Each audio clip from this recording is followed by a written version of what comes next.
stuff that does run some people. Now what happens is you have a serious emotional event, usually traumatic, and that drives past the reactive mind, which is the unconscious mind, where you actually process stuff, and it certainly goes past the creative, analytical mind. Okay? So what happens is the different layers of mind are penetrated. Now you can't react and can't think in that area. You cannot think past that experience of fear, terror, pain, guilt, shame. So what we have to do is balance these. These can be balanced. Now, the way to do it is, if your ideal, the basic, what we're going to do is I'm going to take this experience of terror, and you can see that I'm being real in it, right? And I'm going to take this experience of delight. And by physically visualizing it and moving, I'm using all of my neurology to stir it up in my mind's eye and mix it. And hold it here with that negative experience and exercise. And it actually changes it. Now I can take this physical pain, this memory, and humor, and combine it physically, mix it up visually, mix it, and with the words. Because when we process our words, we process internal dialogue, we process with picture, we process with feelings. We are wiring the brain and adapting those experiences and combining them with this that are in the creative, adaptive mind. So we are changing this experience and putting it, wiring it together, so now we can think about this and the emotional experience and the physiology we experience and manifest these feelings in change. And in the doing now, put them together, take them in. Now there's a little more to it.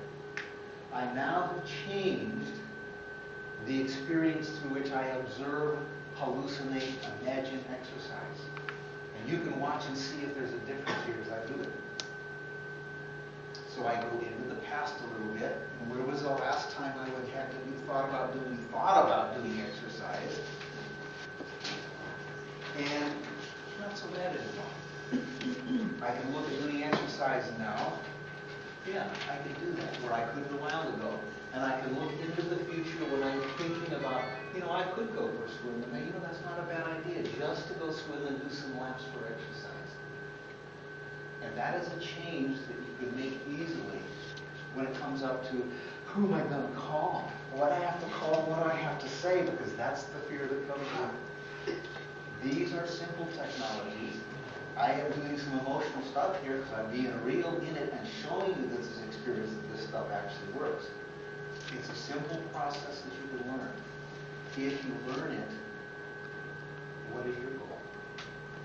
If you knew that you could eliminate fear and turn it into just discomfort, and then turn discomfort into boredom, and then turn boredom into interest, and then turn interest into motivation, what would your dream be after that? This is a way to take apart the stops to life. This can make everybody who wants to do it a blue diamond. And what does it mean? Some of you remember last time I was here. Doing this business is simple. First, nobody knows what you know and what you don't know. When you issue an invitation has no pressure. It's something to be accepted or declined, and there's no pressure. If you make a request has more. It requires a response.